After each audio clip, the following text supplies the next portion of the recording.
queridos irmãos em Cristo Jesus, paz do Senhor. Tome seu assento, por favor, glorificando a Deus. Fique à vontade nessa noite. Você está na casa de Deus, lugar onde nós viemos primeiramente com o propósito de adorar, exaltar e engrandecer o nome do Senhor. Amém? Que Ele é bom, suas maravilhas, suas misericórdias têm durado para sempre e nós somos gratos ao Senhor por isso. Estou muito feliz de retornar a essa casa, é sempre bom voltar aqui. Sempre falo com a minha esposa, a gente pertence a este lugar já, pastor, é bom. Eu já digo por aí que eu congrego aqui juntamente com os irmãos na missão da última hora. E cada vez que a gente sai daqui, pastor, a gente já fica só esperando o próximo convite. A gente gosta muito de estar aqui com vocês. É uma alegria muito grande estar aqui com o pastor Jair, pastora Carla.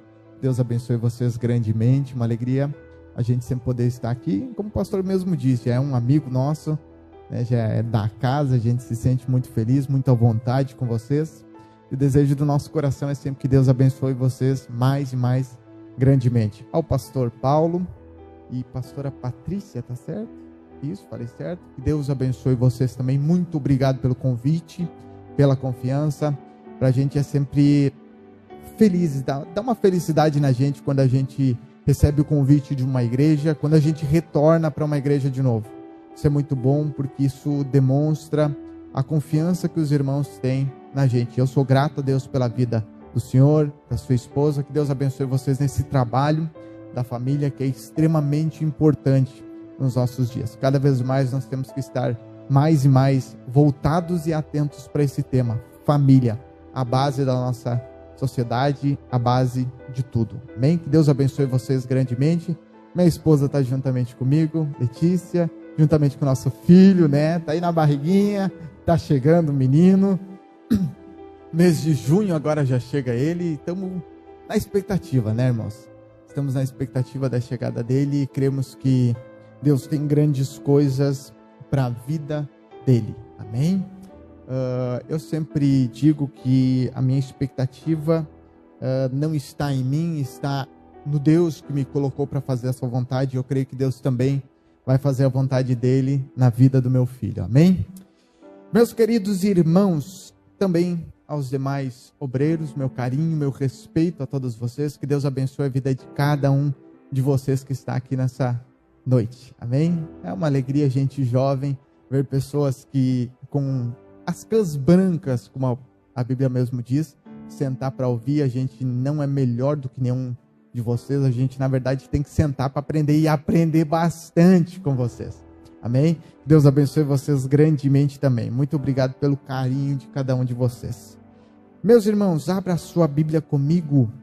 Deuteronômio, capítulo de número 22.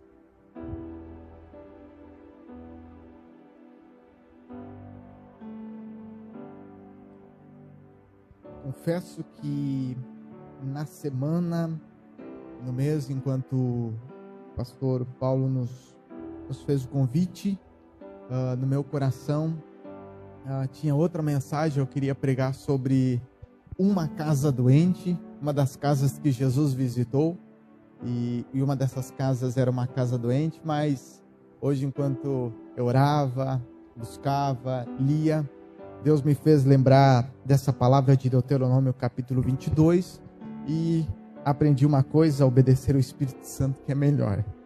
Amém? Deuteronômio capítulo de número 22, verso de número 8, quem encontrou diga amém. Irmãos, lembrando, permaneça com a sua Bíblia aberta, você pode ficar sentado mesmo. Cada um tem uma maneira de pregar, cada um Deus usa de uma maneira. E a forma como Deus me usa, pelo menos, é sempre lendo, explicando e já aplicando.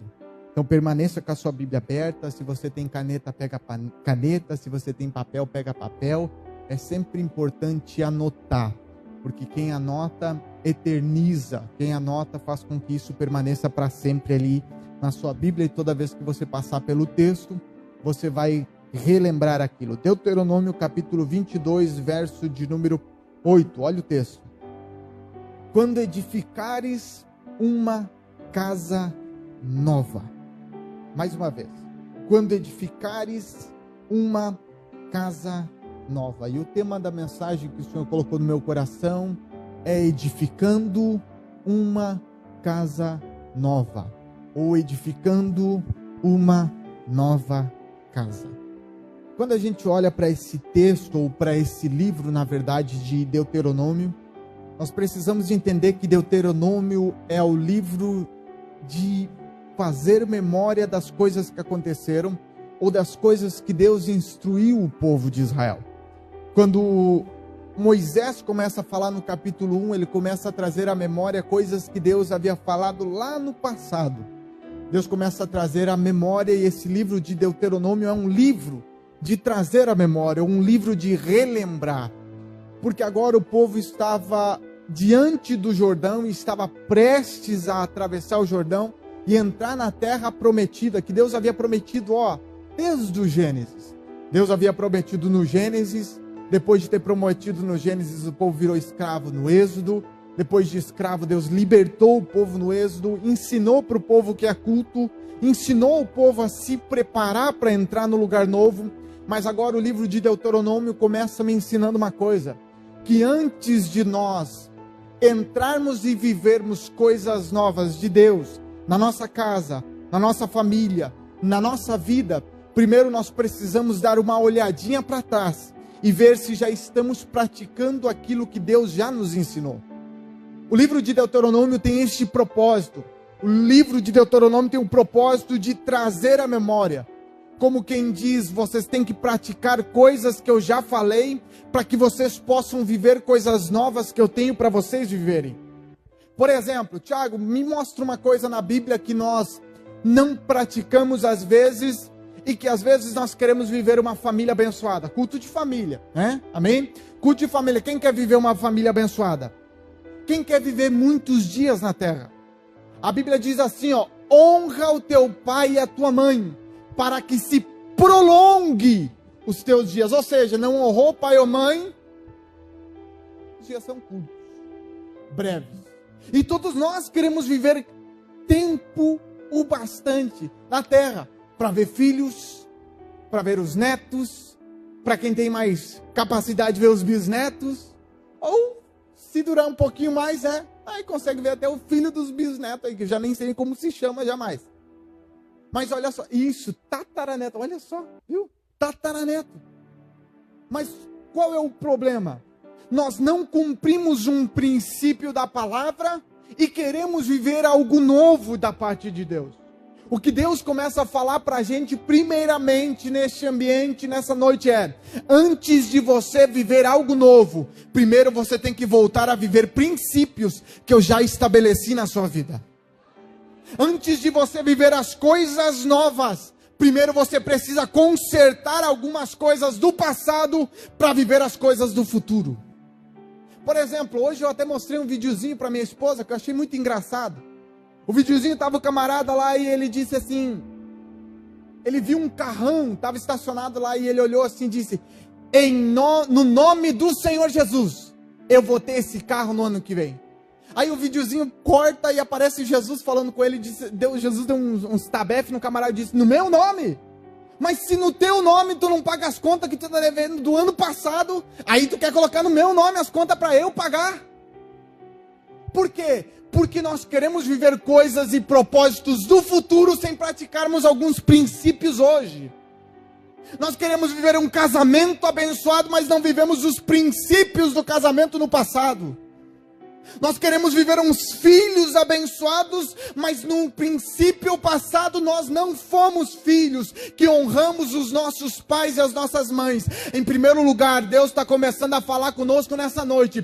Para você viver coisas novas, primeiro olha para o passado e conserta as coisas do passado que você ainda não consertou. Quando nós olhamos para a Bíblia, nós vemos um homem chamado Zaqueu. Jesus disse, Zaqueu, eu quero entrar na tua casa hoje. Aí Zaqueu Zaqueu disse, ok, tá bom, estou feliz, recebeu Jesus na casa, e quando Jesus está sentado, ele olha para Jesus e diz assim, Jesus, olha só, se eu reparto metade dos meus bens para os pobres, mas se alguém eu tenho defraudado, eu restituirei a ele 4 vezes mais. Aí sabe o que Jesus olha para ele? Aí Jesus vai dizer, peraí, hoje veio salvação a essa casa. Sabe por que você não vive talvez algum tipo de salvação dentro da sua casa? Porque tem coisas no passado que você precisa consertar primeiro. Sabe por que você não vive certas bênçãos dentro do seu lar?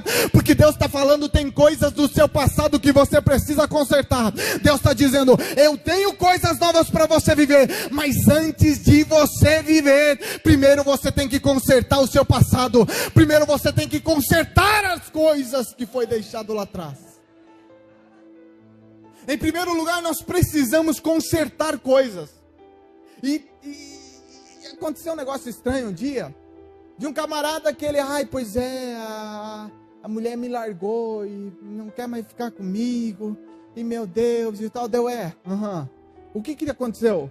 Aí ele, ela queria casar. E eu olhei assim, o que tem de mais? E quanto tempo vocês estão juntos? 20 anos juntos. Aí eu olhei, como é que é? Deu vontade de dizer assim, seu banana. Cara, tudo que a mulher te pediu foi para colocar uma aliança no dedo dela. Mas é que depois que casa, as coisas... Meu irmão, você já está morando 20 anos com a mulher, você já tem até filho com ela, você está morando na casa, você não tem coragem de colocar uma aliança no dedo. Sabe por quê? Ele não viveu princípios no passado, e porque princípios foram quebrados no passado, o princípio quebra ele no futuro. O que Deus está dizendo é, viva debaixo dos meus princípios, e a sua casa vai ser abençoada. Viva debaixo dos meus princípios, e os seus filhos serão abençoados. Viva debaixo de princípios, e eu abençoo a sua casa, a sua família, os seus filhos, e tudo que você tem. Aleluia. Está na hora de nós entendermos que para nós podermos viver coisas novas hoje na nossa casa, precisamos arrumar algumas coisas do passado que estão lá, paradas. Tiago, mas a Bíblia diz que Paulo escreve, esquecendo-me das coisas que para trás ficam, eu olho para frente, para as coisas que estão diante de mim. Irmão, uma coisa é uma coisa, outra coisa é outra coisa. Entenda que existem coisas no seu passado, e olha só, muito sério. Jesus, quando foi falar sobre oferta, ele falou assim, se você tiver um problema com o teu irmão, e você está vindo entregar uma oferta, antes de entregar uma oferta, conserta o problema com o teu irmão. Depois você volta para o altar.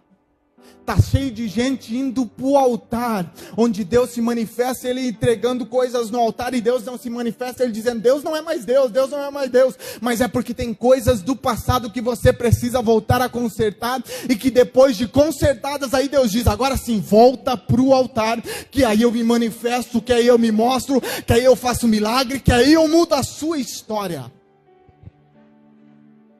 Mas olha o texto, Deuteronômio 22, verso 8. Quando edificares uma casa,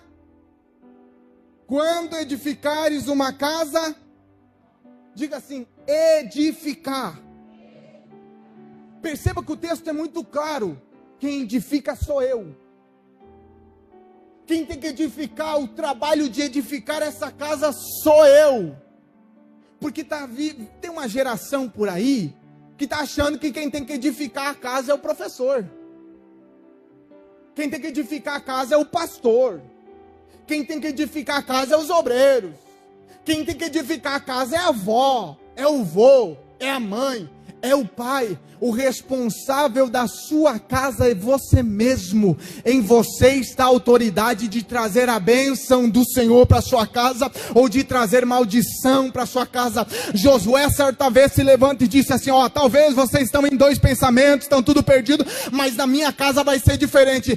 Eu e a minha casa serviremos ao Senhor. O que Deus está dizendo para alguém nessa noite é, tome um posicionamento nessa noite, que eu começo a trabalhar na sua casa. Tome um posicionamento hoje, que eu começo a trabalhar na vida dos seus filhos, mas você precisa tomar o posicionamento que é seu.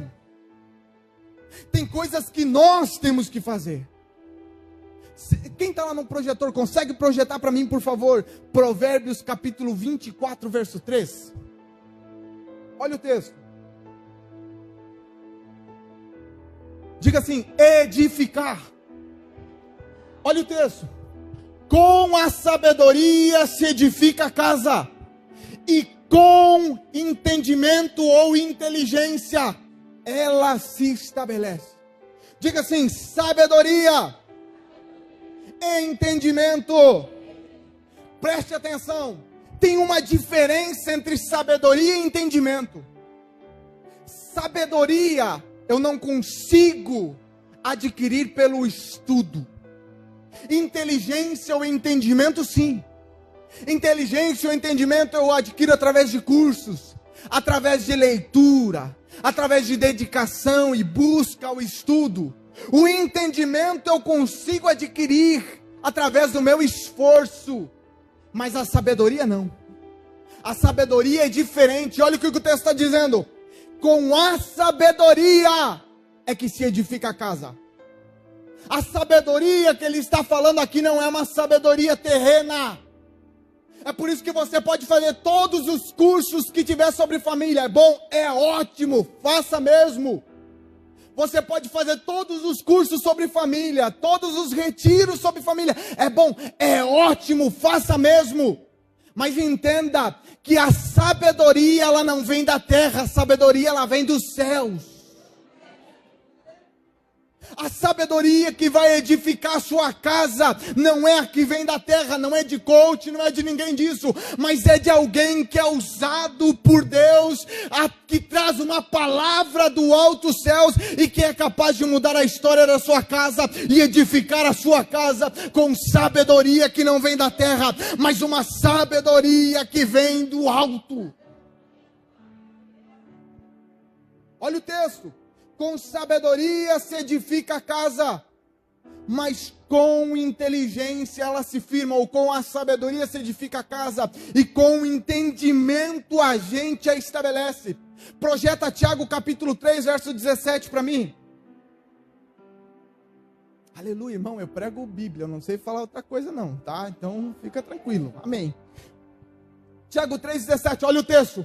A sabedoria, porém, lá do alto é. Tiago, como que eu consigo identificar se a sabedoria que há dentro da minha casa é sabedoria ou é inteligência? Em primeiro lugar, ela é primeiramente pura, depois pacífica, indulgente, tratável, plena de misericórdia e de bons frutos, imparcial e sem fingimento. Tudo aquilo que passar disso não é sabedoria do alto, mas é inteligência humana. E o que Deus está ensinando para nós é: eu não quero que você tenha somente inteligência para firmar a sua casa, mas eu quero que você tenha uma sabedoria, e a sabedoria que vem do alto. O que Deus tem para você nessa noite é sabedoria. Tiago, mas eu não tenho sabedoria, eu não sei aonde procurar. Tiago também vai responder e vai dizer assim, ó: aquele que tem falta de sabedoria, peça a Deus, que a todos dá liberalmente, não lança em rosto. Tudo que você tem que fazer é dizer: Deus, me dá sabedoria para ser um bom marido. Deus, me dá sabedoria para cuidar da minha esposa. Deus, me dá sabedoria para cuidar dos meus filhos. Deus está dizendo nessa noite: eu tenho sabedoria para te dar, mas tudo que você tem que fazer é abrir a sua boca e dizer: Deus, eu preciso da sabedoria que vem do alto. Em Mateus capítulo 7 vai mostrar esses dois tipos de pessoas, porque ele vai dizer assim, ó, que tinha um homem imprudente que edificou a sua casa sobre a areia. Mas ele edificou, tem aparência de casa, tem parede, tem telhado, tem janela, tem porta. Você olha de longe e diz: é uma casa. está edificada. Mas ele foi edificada com inteligência. Qual é o problema, Tiago, de edificar uma casa com inteligência? É que quando a tempestade, o vento e a chuva vêm, a casa cai. Sabe por que talvez a sua casa está sendo derrubada em determinadas áreas? É porque você está querendo fazer do seu jeito e não do jeito da sabedoria do alto. Sabe por que tem alguns problemas que talvez está acontecendo dentro do seu casamento? Porque você está querendo resolver os problemas do seu casamento com uma sabedoria de coach, com sabedoria de terapeuta, com sabedoria de... É bom, é lógico que é bom, mas não substitua essa sabedoria pela sabedoria que vem do alto, que não falha, que não erra, que não tem sombra de variação. A gente tem problema no casamento, a gente tem problema com os filhos, e o primeiro lugar que a gente corre é para um psicólogo. Sendo que a gente tem 66 livros na nossa mão para mudar a nossa casa. A gente tem um passo a passo para mudar a história da nossa família e da nossa casa. Mas a gente corre atrás de qualquer tipo de ajuda. E é bom, mas não substitui a sabedoria do alto. Não substitui uma palavra de Deus que pode mudar a sua história. Tiago, tem na Bíblia isso? Tem.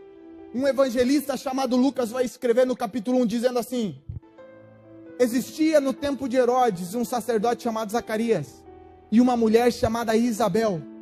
E ela era, quem sabe? Era o quê? Quem está escrevendo? Lucas. Lucas está escrevendo, está dizendo, ela é estéril. É impossível ela ter filhos. Mas daí de repente vem um anjo com uma palavra do alto. E ele vem e diz assim, ó: tu era estéril até hoje, mas eu tenho uma palavra para você, Zacarias. A tua mulher vai conceber. E olha só, a palavra é tão do alto que ela não só vai conceber, eu vou te dar o nome já da criança, viu? Porque Deus não te dá um projeto pela metade, Deus te dá um projeto por completo para sua casa, para sua família e para o seu lar. O que Deus tem para você na sua casa, na sua família e no seu lar é um projeto completo. É por isso que a gente olha Efésios capítulo de número 5 e ele vai falar sobre as mulheres, ele vai falar sobre os maridos, ele vai falar sobre os filhos, ele vai falar sobre ser pais e ele vai falar sobre ser trabalhador. Ele diz no capítulo 5 e capítulo 6 de Efésios, mostrando tudo para nós que nós devemos praticar para que tenhamos uma casa abençoada, uma família abençoada, um trabalho abençoado. O que Deus está dizendo para nós nessa noite é: antes de você correr atrás de terapeuta, ore. Antes de você correr atrás de terapeuta, leia a Bíblia. Antes de você correr atrás de psicólogo, ore. Antes de você correr atrás de psicólogo, leia a Bíblia, porque a palavra de Deus é a resposta para a sua necessidade. A palavra de Deus é a resposta que você precisa. Corra para a palavra. Mas vamos lá, vamos correr, que senão o tempo se vai. Um edificou sobre a areia. Por quê? Porque ele ouvia e não praticava. Aí a Bíblia diz assim que o outro não.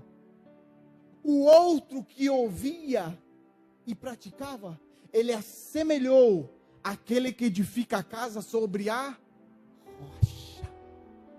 Veio chuva, veio vento, veio tempestade, veio tudo, mas a casa permaneceu de pé, porque o texto vai dizer: estava edificado sobre a rocha. Não é sobre edificar, mas é ter sabedoria do alto e saber aonde edificar a casa. Não é sobre saber fazer paredes, não é sobre saber colocar porta. Não adianta você saber fazer tudo isso na sua casa se você não souber o lugar em que você está construindo. O que Deus está dizendo para alguém nessa noite: eu não tenho só a maneira como você vai construir, mas eu tenho o lugar que eu quero que você construa. Eu tenho o lugar da promessa para você. Eu tenho o lugar da promessa para sua casa. Eu tenho o lugar da promessa para sua família. Mas olha o texto. Deuteronômio 22. quando edificares uma casa. Diga assim, edificar. Tiago, por que é tão importante essa palavra edificar? Porque toda casa mal edificada dá problema. Tiago, dá problema onde? Na hora da batalha. Quem constrói mal a sua casa no momento da guerra dá problema. É por isso que Efésios capítulo 5, do verso 22 até o capítulo 6 e verso 9, primeiro Paulo vai escrever sobre família, sobre o comportamento da mulher, sobre o comportamento do marido, sobre o comportamento de ser pai, sobre o comportamento de ser filho. Primeiro ele vai dizer assim, vamos ajeitar a casa. E aí depois no capítulo 6 verso 10 ele diz, pronto, a casa ajeitada, agora sim, tomai sobre vós toda a armadura de Deus.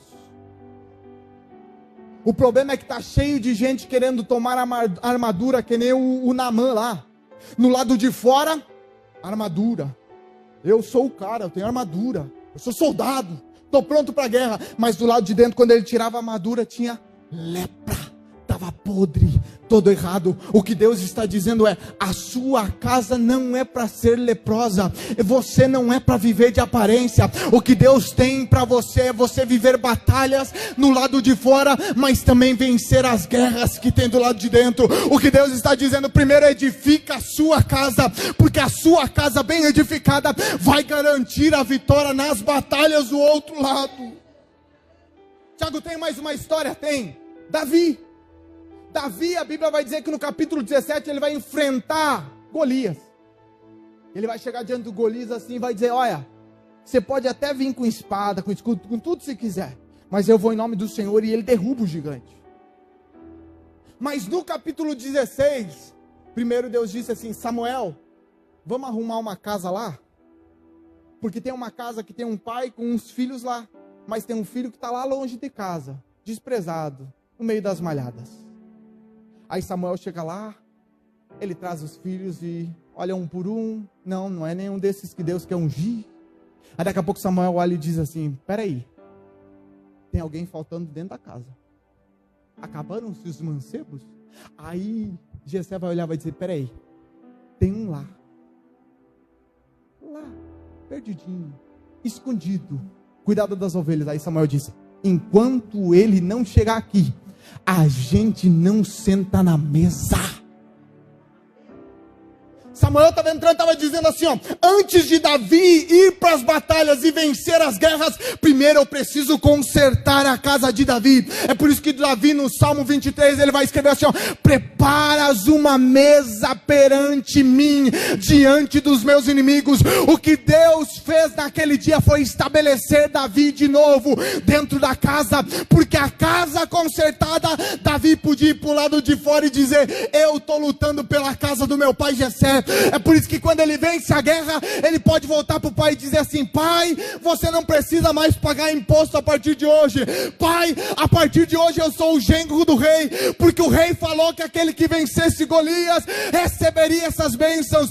Sabe o que Deus está dizendo para alguém aqui? Eu vou te dar vitórias do lado de fora da sua casa, mas antes disso eu quero consertar a sua casa, antes disso eu quero consertar o seu casamento, antes disso eu quero consertar a sua família, antes disso eu quero consertar você.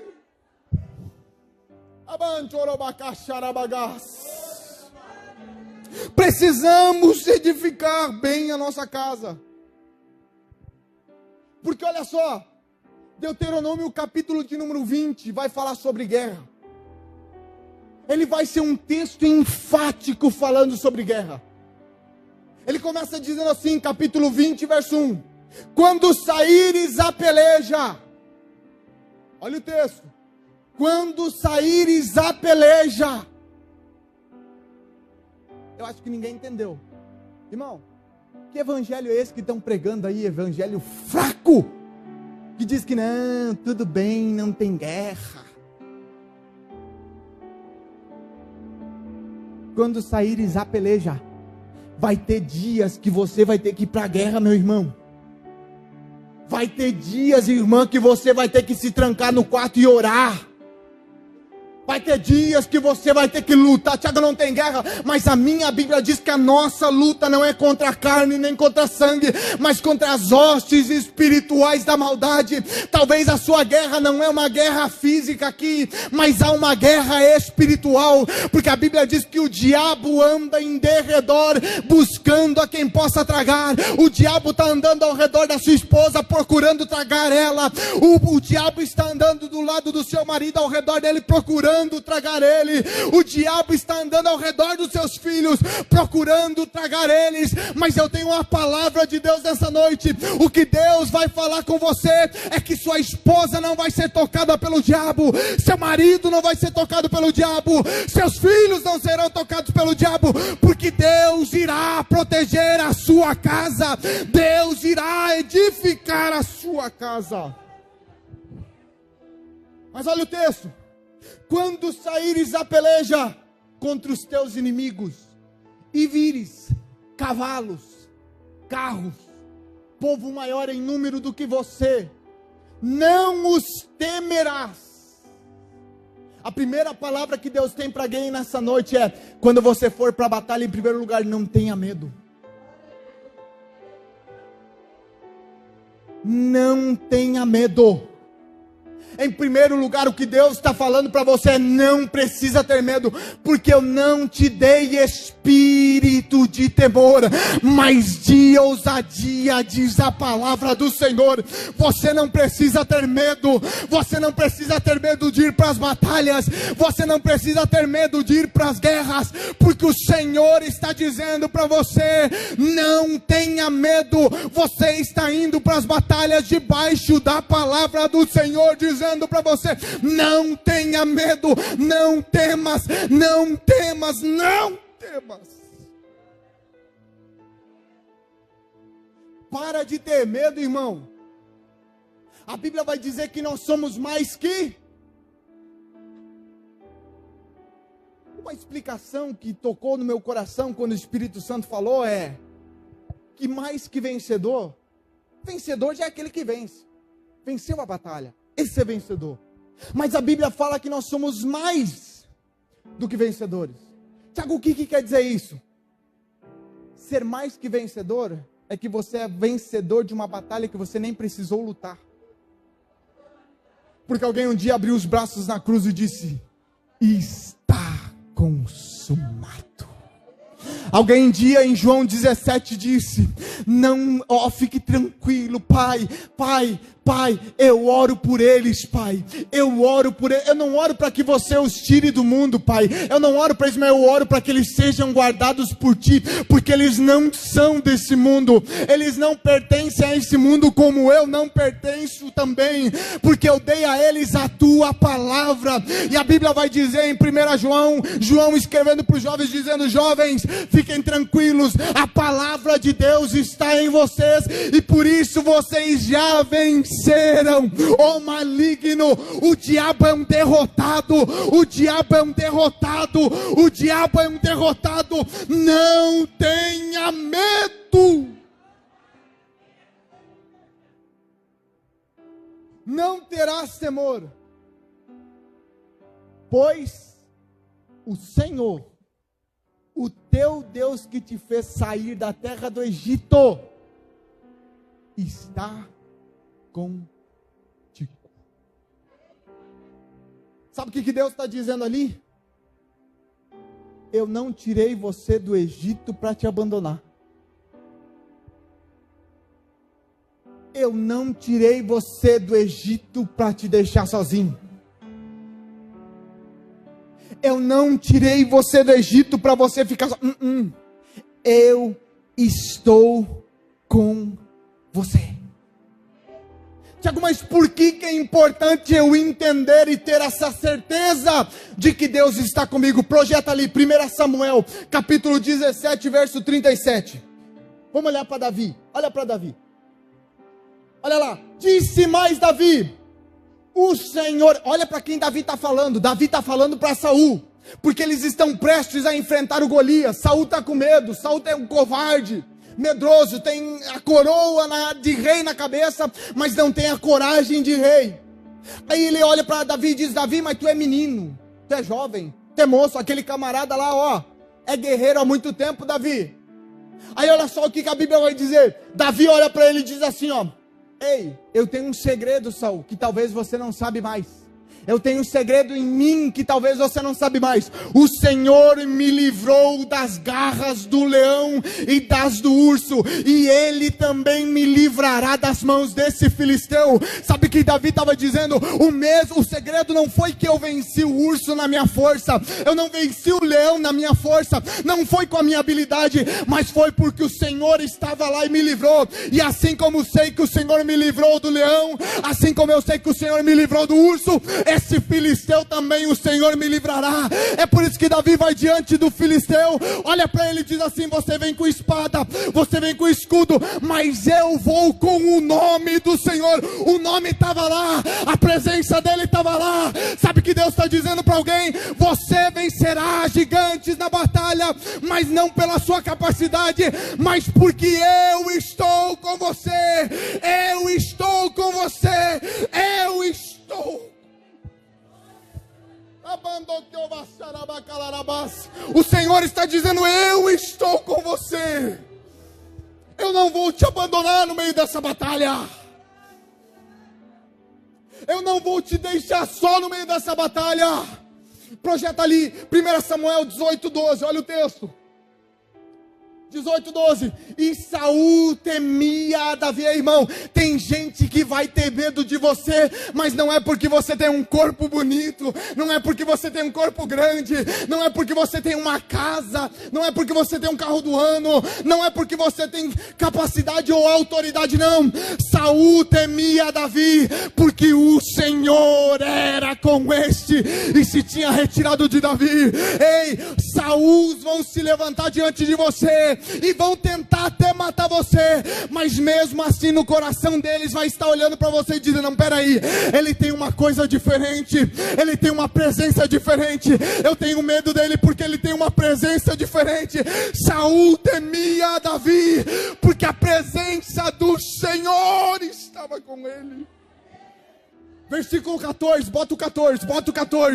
Olha só, olha o texto. E Davi lograva ou conseguia bom êxito em todos os seus empreendimentos, pois o Senhor era com ele. Sabe o que Deus está dizendo? Pessoas temerão a presença minha que está em você. O diabo não vencerá você nas batalhas, mas tudo aquilo que você fizer vai dar certo, porque a minha presença está contigo.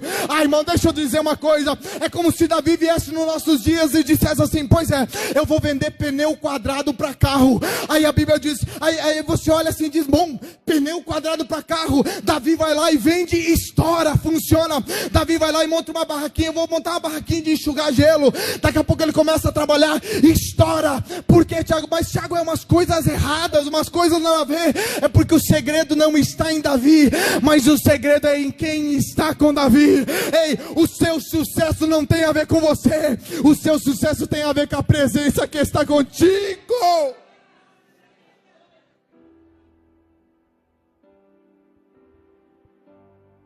Deus está dizendo para alguém nessa noite: eu estou com você, e tudo que você fizer vai dar certo, mas não é porque você tem capacidade para fazer, é porque eu estou com você. Agora olha o texto, para a gente poder encerrar. Deuteronômio 22, verso 8.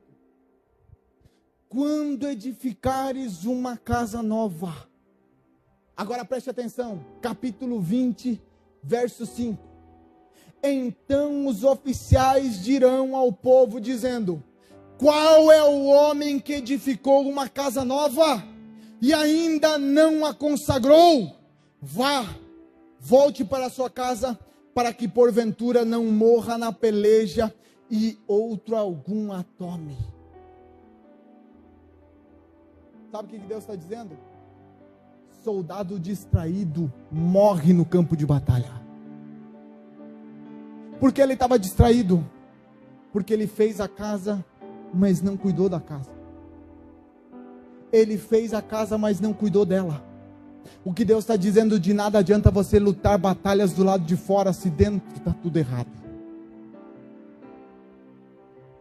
De nada adianta você querer conquistar tudo lá fora, mas perder tudo de dentro. Noé pregou, não ganhou ninguém de fora, mas não perdeu ninguém de dentro.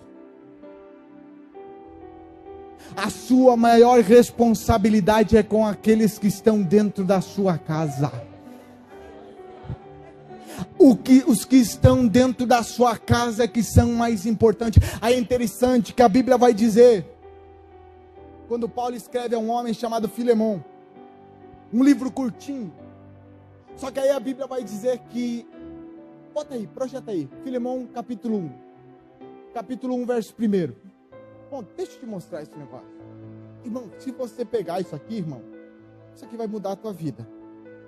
Projeta aí. Projetou? Olha o texto. Paulo, prisioneiro de Jesus Cristo, e o irmão Timóteo, ao amado Filemão, também nosso cooperador. Verso 2. E a irmã Áfia e Arquipo, nosso companheiro de lutas.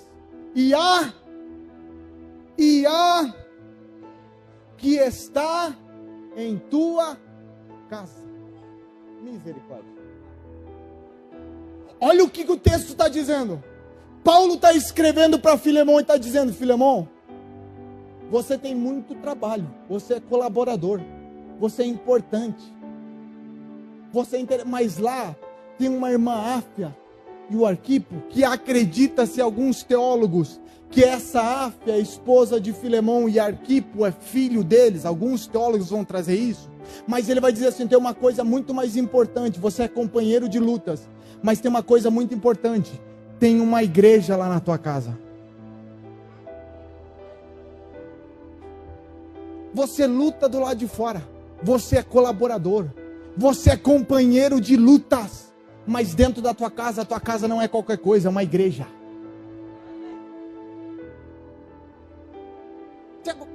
Mas qual a importância? Qual a importância de a minha casa ser uma igreja? Qual é a minha importância da minha casa ser extensão dessa igreja e ser uma igreja lá dentro? Projeta ali, Mateus capítulo 16, verso de número 18. Irmão, se você não pegar, irmão, aí tá feia a coisa. Mateus capítulo 16, verso 18. Olha só. Também eu te digo que tu és Pedro, e sobre esta pedra edificarei a minha, e as portas do inferno não prevalecerão contra ela. Quando a sua casa for uma igreja, você está vivendo debaixo dessa promessa de Jesus. As portas do inferno não prevalecerão contra ela. Sabe por que o inferno tem prevalecido sobre a sua casa? Sabe por que o inferno tem prevalecido talvez no seu lar? Porque a sua casa não tem sido uma igreja. Mas quando a sua casa é uma extensão dessa igreja, e lá dentro é uma igreja onde a presença de Deus está, Deus edifica a casa, e as portas do inferno não prevalecerão contra ela. O que Deus está dizendo nessa noite é: eu vou fazer da sua casa uma igreja. Eu vou fazer da sua casa uma igreja, porque as portas do inferno não irão prevalecer lá. Fica de pé.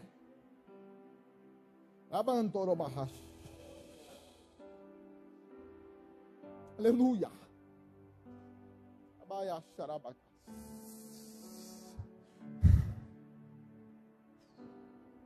Sabe quando a sua casa será uma casa vitoriosa? Quando a sua casa for uma igreja. Porque sendo uma igreja, a presença de Jesus está lá. Sendo uma igreja, Ele edifica essa casa. Sendo uma igreja, as portas do inferno não conseguem prevalecer contra a tua casa. Mas agora olha só, preste atenção. Outro dia eu venho e prego, tá? Vou deixar a dica, porque eu preguei metade do versículo aqui de Deuteronômio, mas a outra metade o texto vai dizer assim, ó: farás no telhado ou no terraço um parapeito. E outro dia eu venho e prego sobre construindo parapeitos na nossa casa. Amém? Já deixa para, né? Fica tranquilo. Mas olha só, Ele diz para edificar a casa. Moisés está relembrando e está dizendo: edifica a casa. Mas edifica a casa e no terraço da casa construa um parapeito. Construa limites. Construa limites para que pessoas não acessem, mas pessoas também não saiam. Tiago, mas por que eu preciso ter esse terraço na minha casa? Olha o texto. Atos capítulo de número 10, verso 9. Bota aí. No dia seguinte, indo eles de caminho e estando já perto da cidade, subiu Pedro ao eirado ou ao terraço, por volta da hora sexta, a fim de... Sabe por que você precisa ter esse terraço, esse lugar na sua casa? Oração. Porque um lugar que se chama igreja tem... Versículo seguinte. Estando com fome quis comer. Engraçado esse negócio de crente que gosta de comer, né? Mas vamos lá. Mas enquanto lhe preparavam a comida, sobreveio-lhe um êxtase. Verso 11. Então viu... Quando você construir esse terraço na sua casa, Deus está dizendo, não vai ter só comida na sua casa, não vai ter só oração na sua casa, não vai ter só proteção, mas o céu estará aberto lá. Deus está dizendo, eu quero abrir o céu dentro da sua casa. Quando a sua casa for uma igreja, as portas do inferno não prevalecem, mas quando a sua casa for uma igreja, tiver oração, tiver palavra lá dentro, e tiver oração, e tiver esse local, o céu será aberto dentro da sua família, o céu será aberto dentro da sua casa, a presença de Deus irá invadir aquele ambiente. Irmão, Deus está dizendo nessa noite, eu estou renovando as suas forças nesse ambiente, eu estou renovando as suas forças nesse ambiente, eu estou renovando a sua casa nesse ambiente.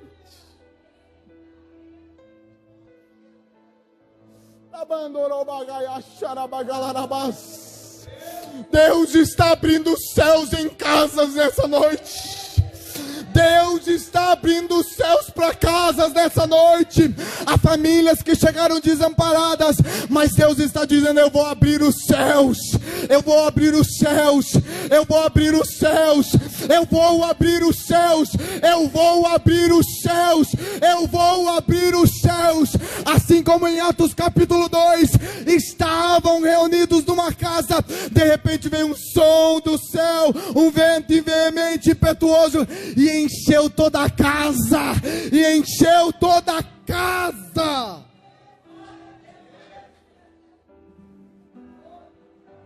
Aleluia.